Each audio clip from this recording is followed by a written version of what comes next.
Welcome to Dram Talk's first bonus episode, ladies and gentlemen, where we take a look at our time at Whiskey on the Rocks.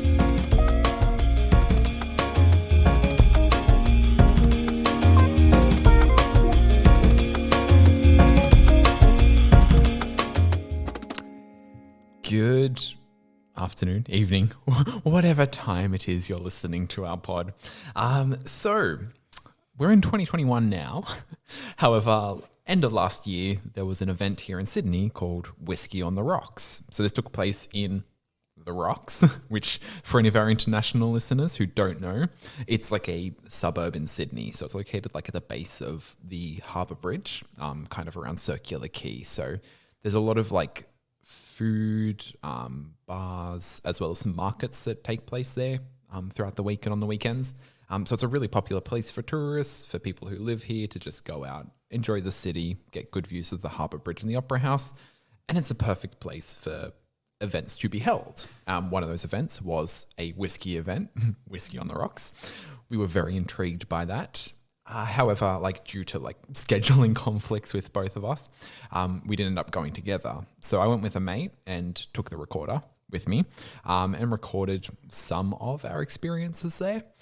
So what you're going to hear is excerpts from that.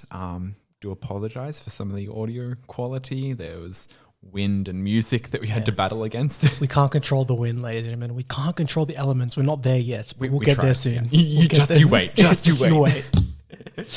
Yeah, so we'll play excerpts from the different sections that I went to and the whiskies we tried. Then we'll come back out and we can have a quick chat. So the first stop for Whiskey on the Rocks was what was called Shaker's Lane. So this was where we tried Monkey Shoulder. And this was like, there's a massive truck with like a gigantic cocktail shaker on there. And yeah, they served Monkey Shoulder. So that was the first round we tried the day.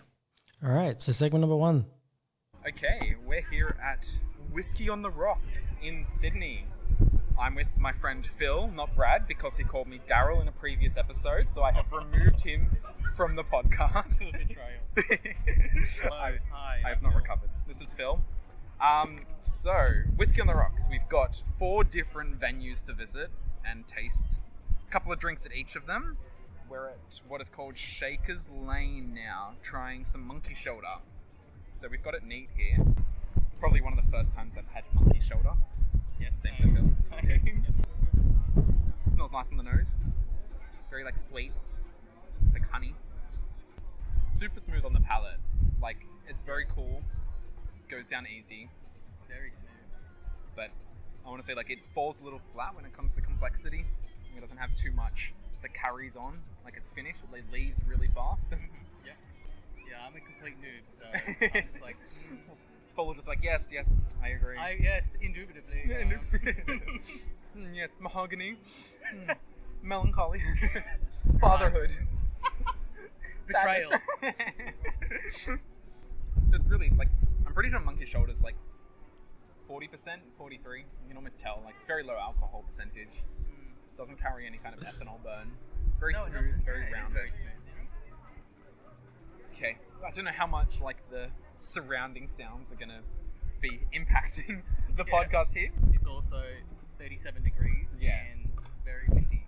And I will say that like while we're not drinking whiskey the preferred way, not out of a Glencairn glass, we're drinking it out of a little paper cup. I mean, props to this establishment. We're drinking it out of a bio cup, so they're at least being environmentally friendly. Okay, so let's see. Where's the map? Where are we heading off to next? I think, do we check out the Whiskey House? It's got the 3 levels. Yeah, I'd say we go there first. And then we'll go to Whiskey Cove, where the Glenfiddich truck is. And then we'll head down to the Argyle Courtyard. Okay, we'll pick this up at the House of Whiskey. Okay, so yeah, Monkey Shoulder was the first one. I stick by everything I said. I think it was a good blend. I think it's a really good entry point for people who haven't tried whiskey. It's very smooth, very rounded. You don't get like a really sharp bite at the end that's common with some of those cheaper Like it's like entry level Dram, like an entry level blend. It's a good entry level blend, and have confirmed it does sit at 40%. So it's a decent blend if you want to just explore blends, or if you're wanting to get someone into whiskey. It's a good starting point. Yeah, and even I've seen as well that there have been, I guess, some issues where it's come to certain bottlings aren't as great as other ones. So you might have to do a little bit of research into that one to see which bottle yours is a part of. Yeah. Just in case. But at the end of the day, Monkey Shoulder is very, very affordable. So I don't feel like you'd be too disappointed in what you get. Mm-hmm. Yep, that's fair. And a slight spoiler alert for the remainder of the recordings. We never actually made it to the Argyle, which was the fourth venue that you're to attend. That was where they featured Johnny Walker. When we got there, it was at max capacity, and due to COVID, they couldn't let people in. So we were told it'd be a 45-minute wait. And we're like, we don't need to wait 45 minutes to try Johnny Walker. We're good. So we just left. But other than that, we visited all the other venues. The way the event worked was you got tickets for 2 hours. So you had 2 hours to visit all of the different installments, venues they had. And with your ticket came like these tasting tokens. So it was usually like a barcode, and you ordered through your phone. And so you were able to redeem, I think it was 7 drinks all up. And that was for the $25 that the entry fee was. So I think it was pretty decently priced. Yeah, that's really good. I mean, 7 drinks, $25. You can't really complain about that, hey? Yeah, so the next one we're going to is the House of Whiskey. So this had 3 different floors. The first floor was Maker's Mark, which you're about to hear just now. The second was an Irish whiskey. So we had Dead Rabbit and Dublin Liberties. And the third level was Wild Turkey, where we had 1984. But let's head to Maker's Mark. It's a little bit louder in here. Yes, very, very loud. We're in the, what's this called, House of Whiskey? Yep. And we're at the Maker's Mark station. So we've got Maker's Mark on ice with a twist of lemon. It was a twist of orange. Yep. Very old-fashioned. Very old-fashioned. Yeah. Yeah, very fresh. Yeah. I love it. It's perfect for this day. We're scalding outside. Yeah. We're sitting in a barrel. Feel just at home. So I don't know if you know, Bill. When they make bourbon, they can only use the barrel once. So it has to be a fresh barrel they make it in. So they get the barrel, they char it, and they char it to burn and crystallize the sugars that are in the wood, which gives bourbon honey vanilla flavors. But because they can only use it once, all the barrels have to sell after they age bourbon in it. So a lot of Scotch whiskies buy bourbon barrels to age Scotch in. Wow, okay. So they can only use the barrel once? Bourbon can only use the barrel once. And then the Scotch distilleries buy the barrels, and then they can use them many times? Yep. Okay. So again, the more you use it, the more it'll lose potency in the flavour. Yeah. So it's if you look on the labels of whiskey, ex-bourbon, ex-sherry, but bourbon's pretty much the majority that you see, or some of them do a combination of them. But I know there's a Isla whiskey, the Fory, they use a lot of Maker's Mark barrels for their ones, but yeah, bourbon barrels are probably the most readily available, cheapest and common ones to use. So some of them do specify first fill, second fill. It's based on how many times they've used it, but then some of them combine different barrels to give different flavors, because depending on what liquor that barrel's had in before is what flavors is left in the wood, that then when you put the whiskey in there, the Scotch, that's what it absorbs into it. So that kind of changes the colour, changes the flavour, and ultimately determines what you get from that.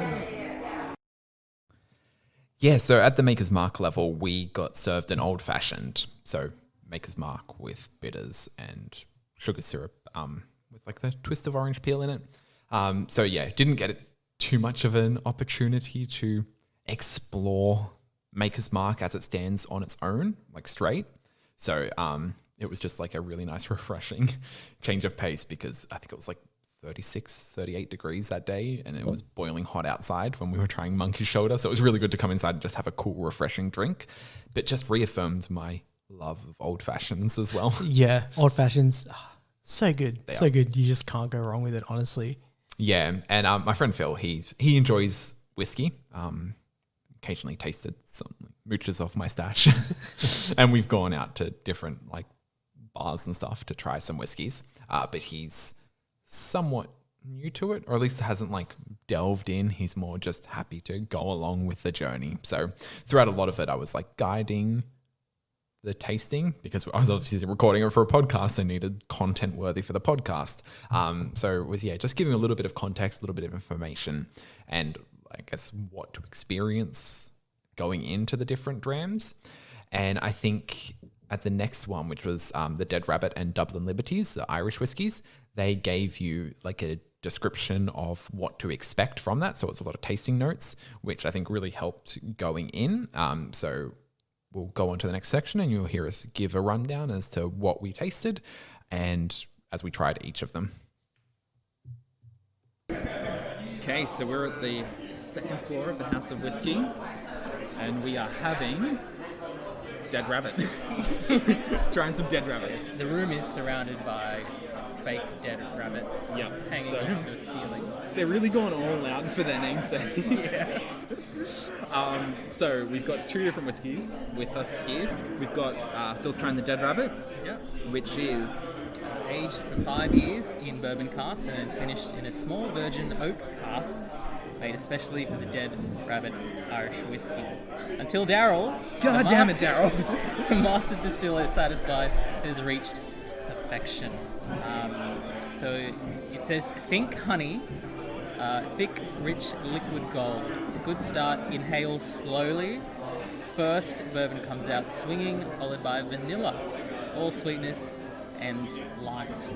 Then the rest of the gang pile in. Spice, fruit, malt. It's a classic Irish with a definite edge. And then I've got the Dublin Liberties Oak Devil, 5-year-old. So we're looking at aromas of baked apples, fresh hay, and warm brown sugar. Flavors toffee apples, cider, and caramel. Before a finish of full gentle nutmeg, cinnamon spice, and lingering sweetness. That sounds so good. I mean, like, on the nose for this one, you definitely got like spices. Look, my nose isn't that well. I can. What does it smell like? No, like, it doesn't have to be well. It's just like whatever you're getting. I definitely get the honey Honey, yeah. and sweetness. Okay, yeah. Like, when it found like getting into trying whiskeys, it's like everyone's experience is subjective. So it's always good to have a guide because one, it can help you work out what it is you're actually experiencing, and two, it can also be like a power of suggestion. Like if someone says like, oh, you should be getting honey, and you're like, yeah, I'm getting honey. It's like, well, at least then you've formed an association. So you're like, okay, now if I approach a different one and I get something similar, I know that's honey. It's like, it's not like they've actually put baked apples in the whiskey. I thought they did. So, you learned something. Yeah, so this is like the combination of like the chemical interactions in the barrels and the aging process that gives it the flavor. I mean, like, what I got, it said it came on the finish, but it came across really strong, like nutmeg and cinnamon. It was like, you know, we made eggnog last year, and it was like, it had that nutmeg on it. Yum. It's really prevalent there initially. Yeah. And I'm like, I get what they mean by fresh hay on the nose. It feels like you've walked in a barn and you're like, you know, when you take a deep breath in the barn and you're like, smells like a barn. Yeah, it like really Like, clears I your don't know, nose. get the same thing. And this is like a lot sweeter on the nose, the Dead Rabbit. Get the apple. This is like a really nice, balanced, not overly sweet bourbon, is the Dead Rabbit. That's what I'm finding. Yeah, I'm getting that kind of like nutmeggy. Nutmeg, Yeah. Interesting. Very interesting. A lot stronger though. But I think It is, yeah. the Maker's Mark had a bit of bitters and orange to that. Yeah, so I think at the Maker's Mark, they probably gave us an old-fashioned because... I mean, that's basically what it is, bourbon, bitters, and Orange on ice. Yeah, this one's definitely sweeter. Yeah. I'm like, I usually prefer like the spices and the more savoury notes. Yeah. So I'd always usually go for like a spiced or a sherry cask over a bourbon cask. But like bourbons are really good. Like I've always been like when we had Long Branch. Oh, yes. Like, that was so surprising how smooth bourbon was. God. I remember each time we had a sip of Long Branch, we just looked at each other like, is this what? I don't understand. It's so smooth. This should be more expensive. This is so different from Jim Beam. I don't want to add Coke to this. I mean, not to insult Jim Beam, because I know they do quality bourbons, but they also do very entry-level bourbons that are made for mixing. It's basically rough-going stuff. Yeah.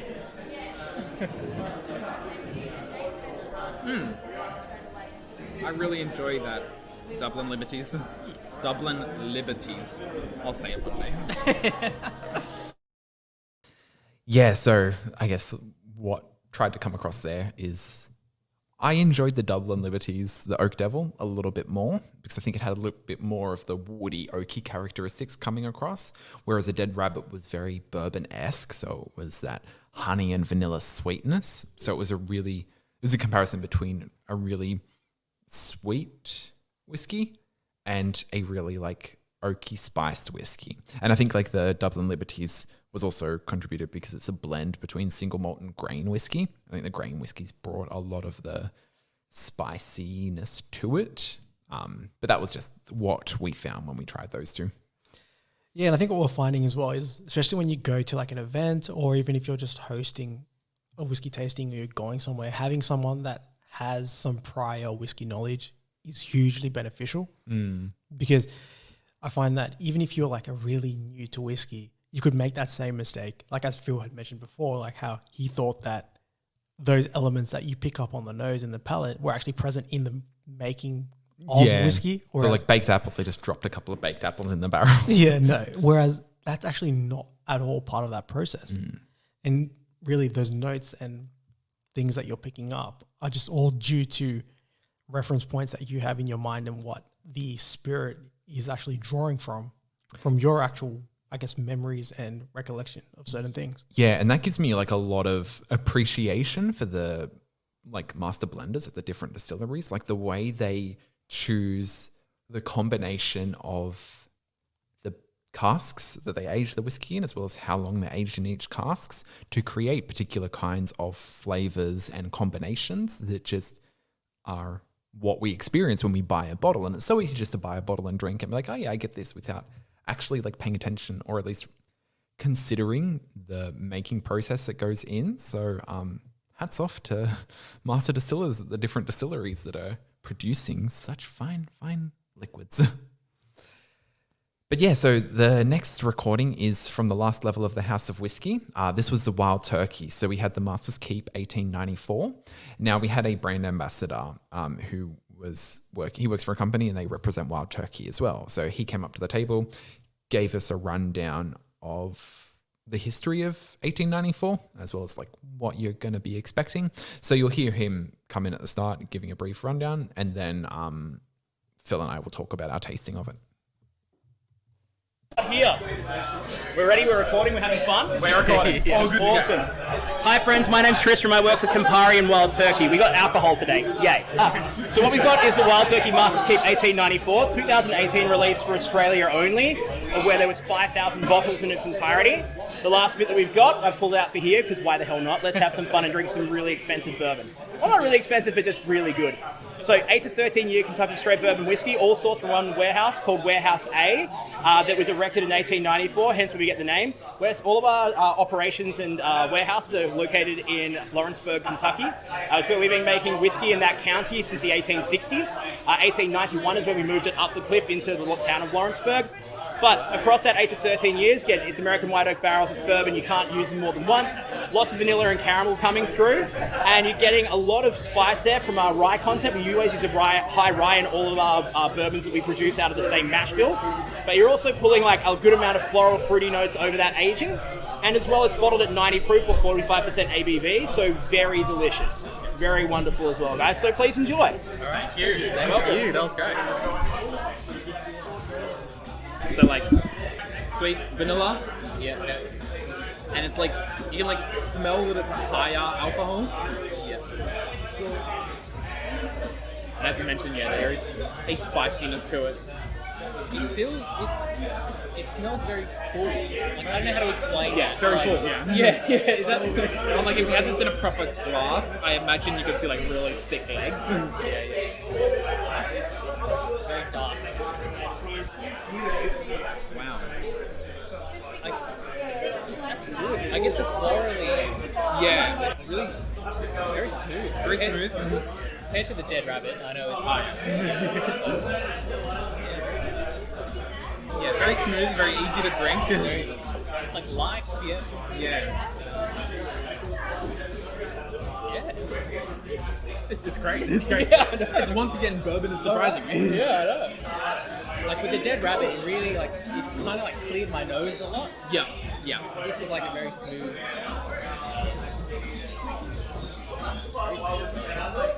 And it's like, for my preference over bourbons, like it's not really like over sweet and sugary in a sense. Like, I know bourbon can be really sugary, and I guess that comes from bourbon is like, for it to be made bourbon, it needs to be made with at least 51% corn mash. Okay.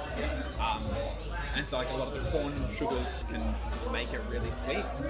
Whereas this one isn't overwhelmingly sweet, it doesn't feel syrupy or sticky. Really nice. Very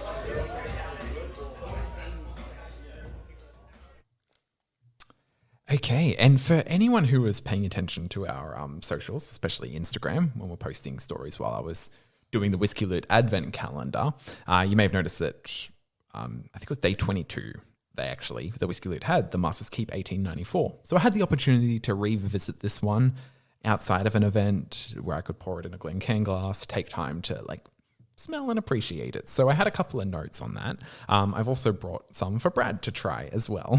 Yes. No, I was thinking like, oh man, when is the dram coming in this episode? Here it is. Okay, so what are you getting, Brad? I mean, definitely on the nose, super sweet. Mm-hmm. Like there's a sweetness there, and that's just attributed to the bourbon aging process with all the tannins coming from the wood and the oak. Then it's like classic bourbon, vanilla as well. Mm-hmm.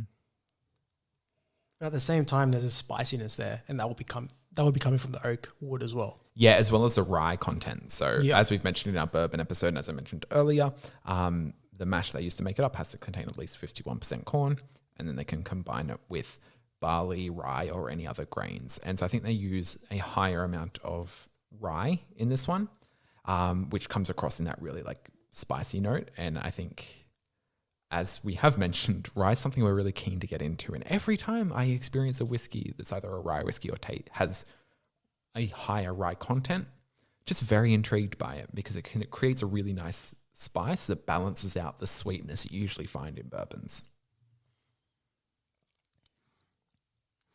Yeah, definitely on the palate. You get a really nice peppery feeling across the tongue that really follows the sweetness. So you get the sweetness, you get that initial real welcoming nature of bourbon, but then right behind it, like just like almost immediately, the pepperiness just comes along and says, no, I'm not as welcoming as you think. Yeah. Right. What I also found with this one is, and I don't know if you're getting it, but I found like the presence of almost like dry tobacco or cigar leaves. Yeah, I was gonna say I can almost feel like almost like a leathery taste. Yeah. It's almost like a dried leather. out. Yeah. Yeah, but super pleasant. This is really, really good. This is almost, for me, this is almost like on par with how much I enjoy Elijah Craig because it's presenting very similar notes to that.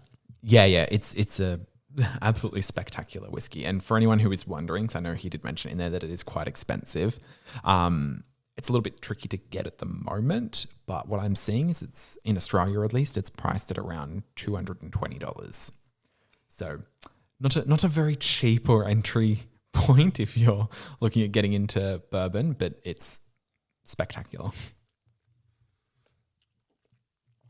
I think what's good to see as well is Wild Turkey is a big name in bourbon. It's almost akin to like when you're thinking of like Jack Daniels, Jim Beam, when you think of bourbon, there's almost like kind of three names that come to mind. like I said, like Jack Daniels, Jim Beam, Wild Turkey. So it's always great to see that really, I guess, like household names do release really quality product Yep.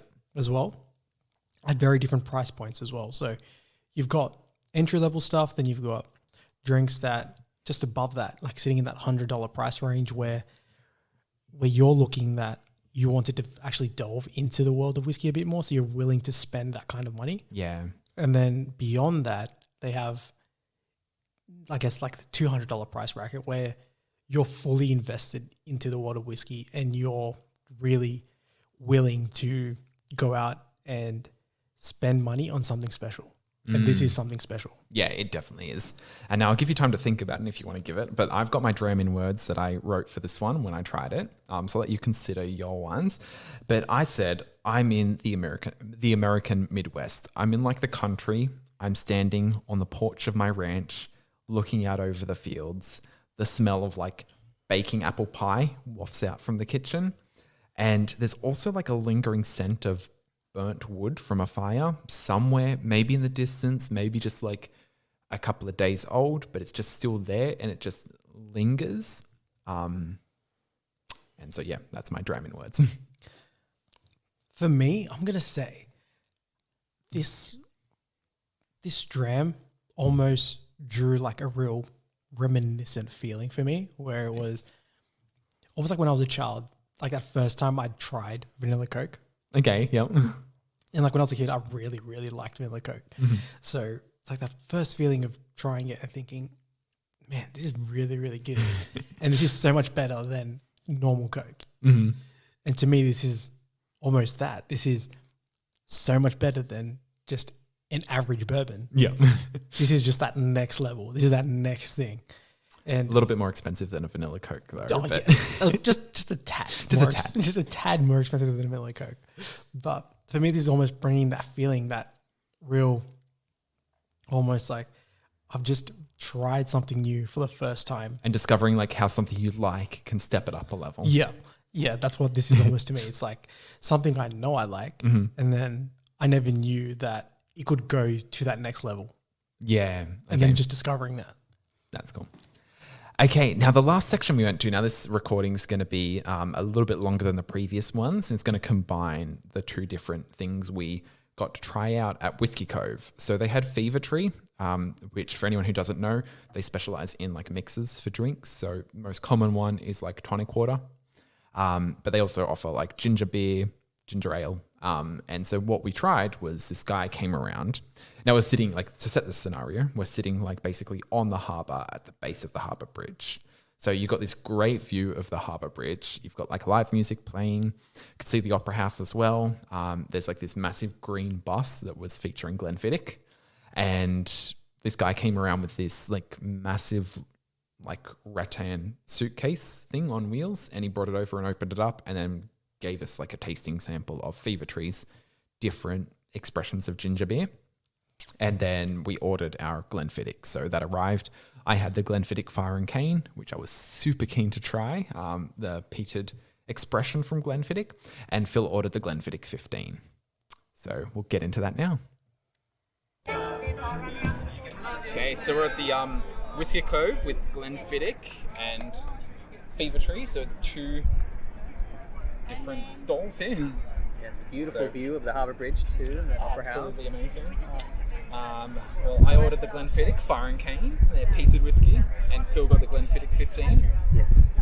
What did the Fire and Cane remind you of, Phil?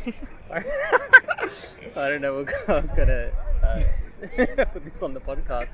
I told Daniel, Fire and Cane reminded me of when Daenerys was burned in fire and the dragon eggs. So, reminds Phil of Game of Thrones. Yeah. But yeah, no. And the 15-year-old smells like it's good old Scotch. Okay, just ordering my Fevertree highball. Hey guys, you ordered for Fevertree? Yes. Perfect. So I've got the sample here for you. Here we are. God damn. So basically what I have for you... Sorry, just to let you know, we're recording a podcast. No problem. Can you record this? Absolutely, yeah. Fantastic. So what I've got for you here is 4 separate samples. The first 3 are going to be ginger ales, and the last one's going to be a ginger beer. Ooh, okay. Nice. Phil loves his ginger beer. Oh, perfect. So the first one, this is a dry ginger ale. This is a classic dry ginger ale. Here we are. The ginger ale versus ginger beer. What's the?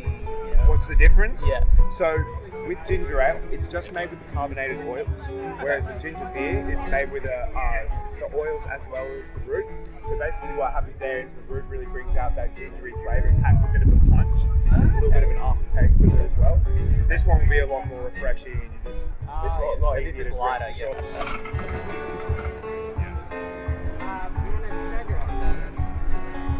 Very light, yeah. It doesn't have that gingery bite. Yeah.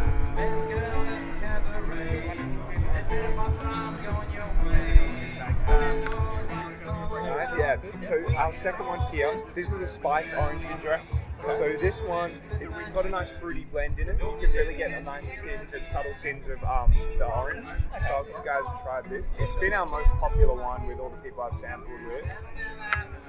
Everybody's really liked this one.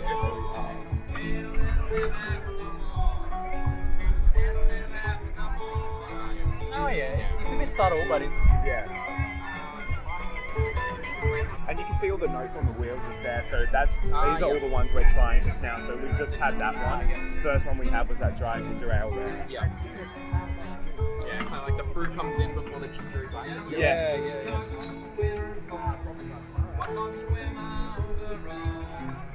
Then our third Smoky.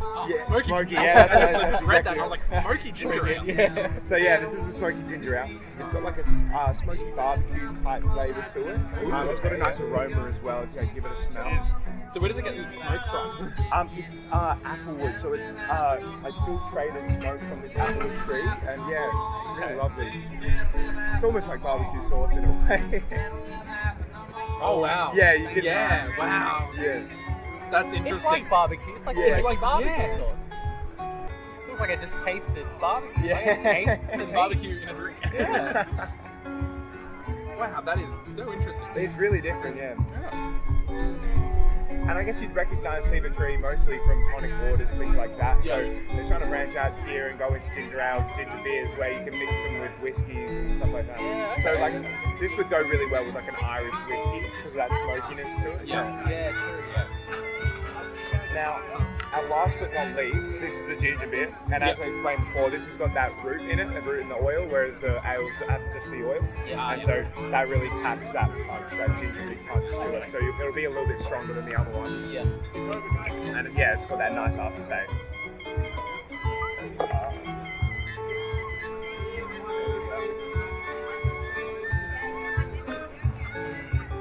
Yeah.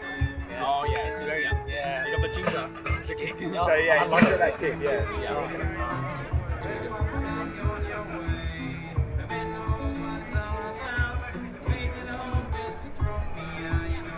I'm like, I think I'd agree. Like the spiced orange one Is that a favourite? was the favorite, but I think the smoky ginger ale was just so unique. Yeah. So unique that it's like a standout there. Yeah, for sure. Awesome. Well, I'm glad you enjoyed that, guys. Thank Okay. you very much. Thanks so much. you. Cheers.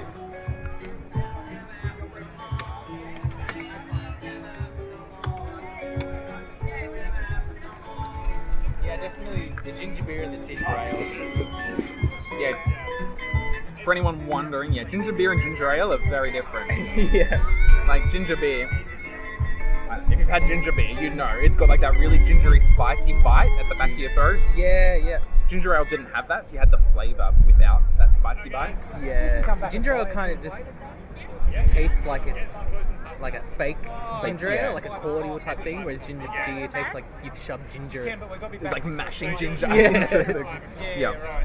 But man, that smoky ginger ale That just was unexpected. yeah, That was unexpected. crazy. Okay, well, On to the Glenfiddich. yes, back to the Glenfiddich. Didn't realise the Fevertree was going to be a whole tasting experience. I know. That was cool. Yeah. Okay, so Glenfiddich, Foreign Cane. still got It's ginger like- beer in my mouth. Yeah, same. I'm like, Can I sanitize? do we have some water? Cleanse the palate. Nah, it's fine. Power through. Salivated. And I'm like, if I was comparing this to other smoky whiskies I've had, like my first time trying the Fire and Cane, the peated Glenfiddich, it smells like a Speyside. Like it's smoky, but it's got like the fruity, sweet notes of the Speyside. It's not as like overpowering in the peat as like the ones from Isla that we've had. Yeah, because I remember trying Ardbeg, Ardbeg. yeah. And that was like a very smoky. Yeah. So that's a different. So this is a different area. Different, yeah. Okay. Same I'm like- technique, like similar technique. So it's the same thing. It's peated, so that means like it's still, they still like burnt peat, Yeah. or at least like wherever Glenfiddich, whether they peated their own whiskey.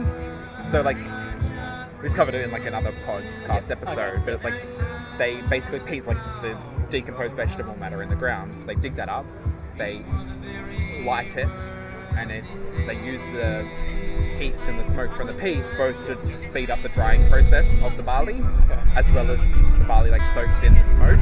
So some places peat their own whiskey, some places go to a malting floor, which is a place where their only job is to malt barley, and then they sell that to distilleries.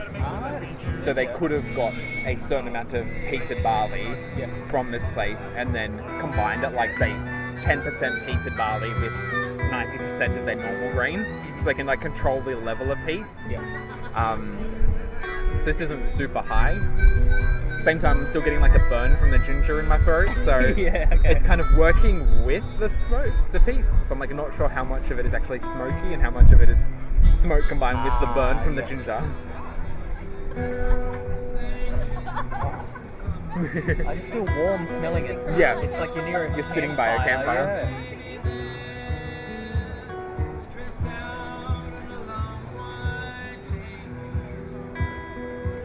But it doesn't like fill your mouth with smoke the same way like the Ardbeg Ugadal did, That's, I was trying to look for those words.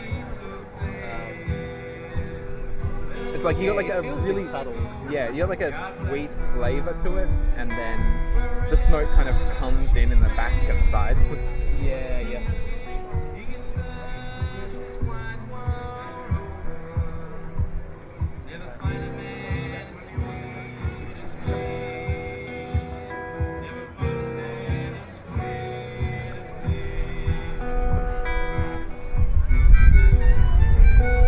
The 15-year-old just tastes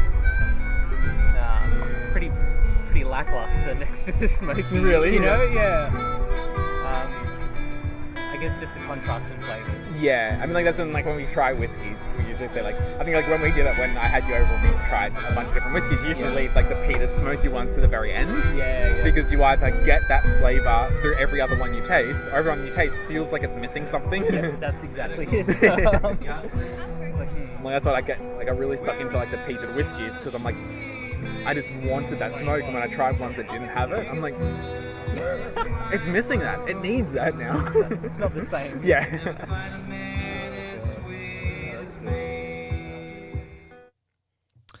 Okay, so that concludes the Whiskey on the Rocks journey. As you mentioned, there was another area, the Argyle, where we had Johnny Walker, but we thought we didn't want to wait for 45 minutes for that, and we'd leave it on the high, having enjoyed some solid whiskey down by the Harbour Bridge. Do still stick by what we said there. I think like the Glenfiddich Fire and Cane, really interesting experimental expression from Glenfiddich. They didn't try and overly peat their whiskey. It was just like a combination between their really sweet Speyside-y characteristic and then adding a little bit of like that campfire smoke to it as well. So you kind of got a contrast of it. So I think like it'd be an interesting experiment for anyone who's keen on those sweeter Speyside notes, but also wanted to delve into peated whiskies. But I think that it can also not work because that smoky flavor can also be a little bit of a turn off. But for peat heads like us, it can elevate the experience.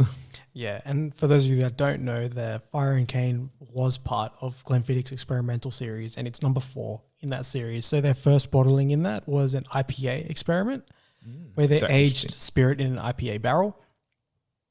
Then the second one was Project XX or Project 20, where they got 20 of, I guess, of the best whiskey minds out there to come together and try and create a bottling of Glenfiddich. Without them knowing about it? Without them knowing about it until like halfway through the process. But hey, sounds pretty interesting to me. Yeah. Then the third one was Winter Storm, which is a 21-year-old aged Glenfiddich that has been put into Canadian ice wine barrels for 6 months. So really interesting stuff. So if you're really trying to, I guess, go out there and experiment with your single malt and see what there is out there to offer, then hey, give it a go. And thanks, Glenfiddich. Now you've intrigued us enough to want to explore these as well. So, touche.